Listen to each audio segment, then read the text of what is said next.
Hello community, I hope this video finds you well. Hope you had a great week.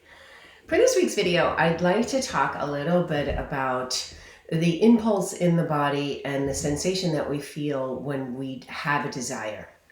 And it's not uncommon that when I speak with some of my clients and with friends, that sometimes there's a sensation, a feeling in the body of just being so exhausted that there's no energy left for desire.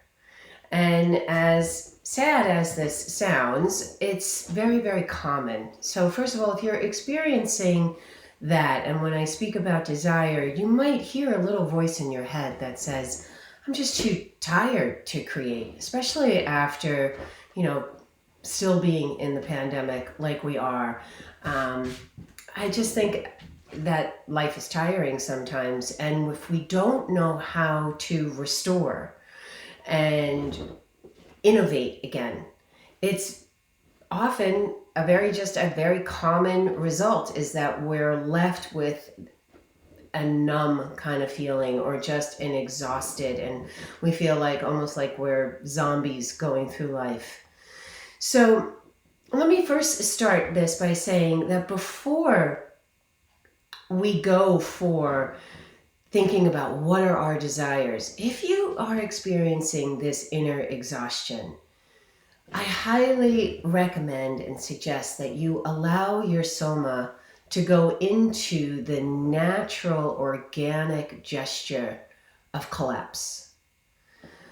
It is not often revered in our society, that word collapse, or even restore in a sense. We often have a lot of negative reference points when we even think just about relaxing. But when we use this word collapse, if we just let ourselves be, and so a common somatic exploration is to simply just get on the floor or get in the bed and ask yourself, what is the feeling in the body? What does it feel like you want, that your body, that your soma really wants to just do?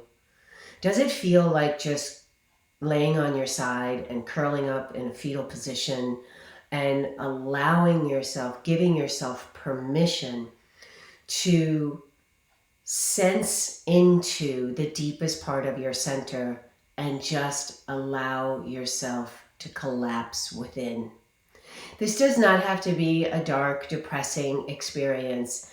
It's simply a very nourishing experience to restore and reset ourselves in this way.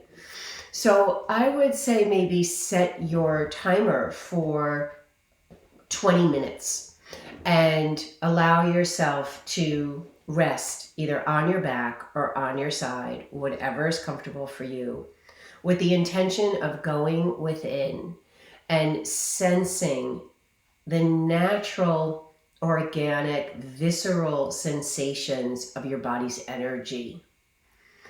If you're having a hard time connecting to that, you can also use sound vibration. You simply go onto your side and you start with a couple of maybe S sounds like S or sh, very soft, subtle sounds to create a vibration in the body, and this will help you invoke the vibrations, the fluid system. It will allow you to get into the fluid system and just explore. If you find that your mind goes into story or fantasy, you simply just bring it back. After you do something like that and you feel like you want to maybe get in touch with your desires or to wake up a longing feeling, a yearning feeling, a desire feeling, we know that the yearning comes from this region right here in the heart. I have often used this type of ball in my somatic classes. This is You can get this on Amazon for less than $10. It is a 9-inch Pilates ball. And as you see, I have not blown it up all the way. For this exploration, I would suggest that it's pretty full. And you can simply take this out and blow it up. It's very easy to do. But you take this ball, and I'm going to show you because I have the wall behind me. And I would say you want to place it right about here. Not down on your belly, not in your diaphragm, not in your throat. Just right about here in the center of the breastbone. And all you're going to do is to let yourself fall into the wall. So your body will be on a diagonal, standing. You soften the front of the ribs and you fall into the wall and let the ball hold your heart. And basically, and I'm going to do it in a moment, but what we're doing here on a biomechanical level is that we're hydrating this sternum bone right here. This area right here often gets very dry and very heavy on a lot of us.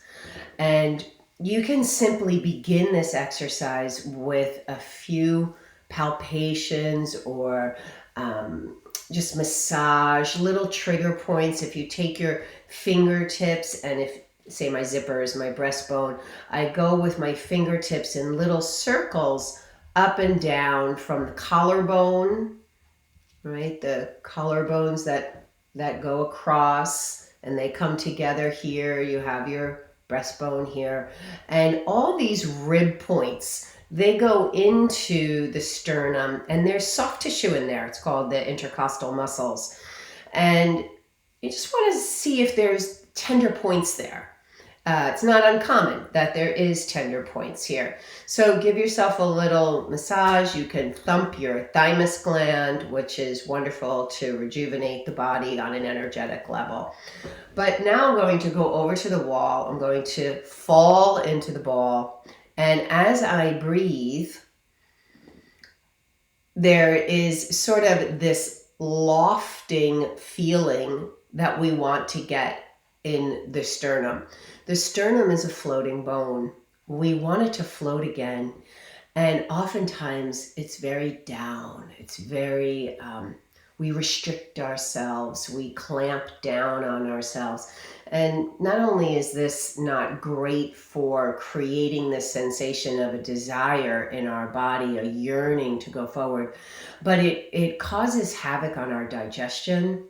It also creates lower extremity problems such as knee and hip issues because the body weight stays down.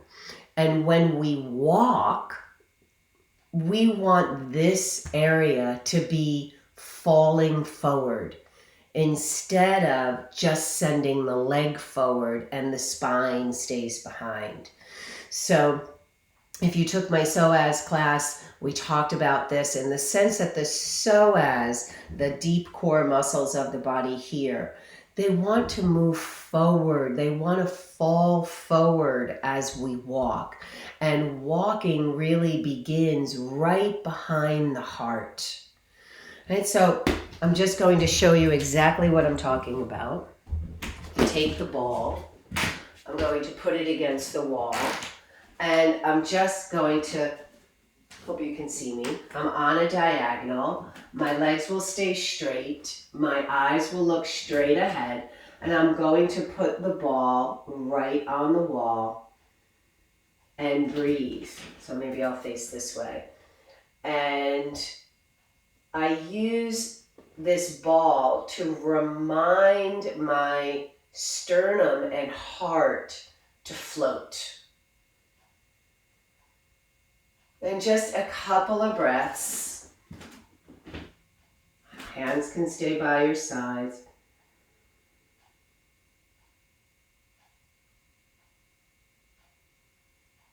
Visualize the heart opening up and singing up to the heavens, yearning to open up to the universe, receiving the divine.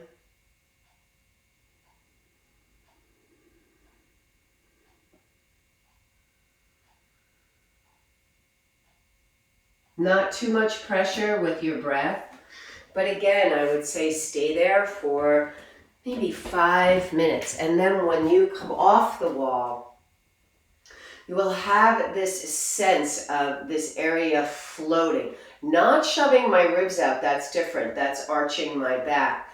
Just a very subtle sensation of this vertically lifting, not going out in front of me.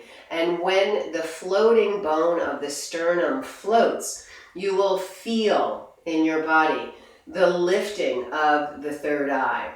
And then walk around your room, imagining that you are falling forward, not to the extreme, obviously, but walking and not sending your feet forward or your leg forward and hanging back in the heels and hanging back with the spine. Spinal movement, legs come second.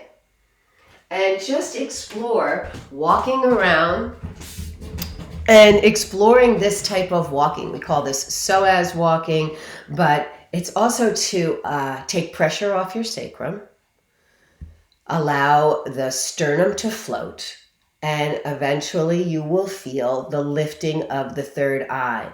So it could invoke certain feelings such as just an upward spiral, which is uplifting and a little less exhausting and just trudging through life with the big burden on the shoulders bearing us down.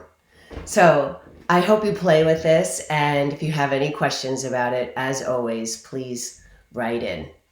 Enjoy. Have a great week, everyone. Bye.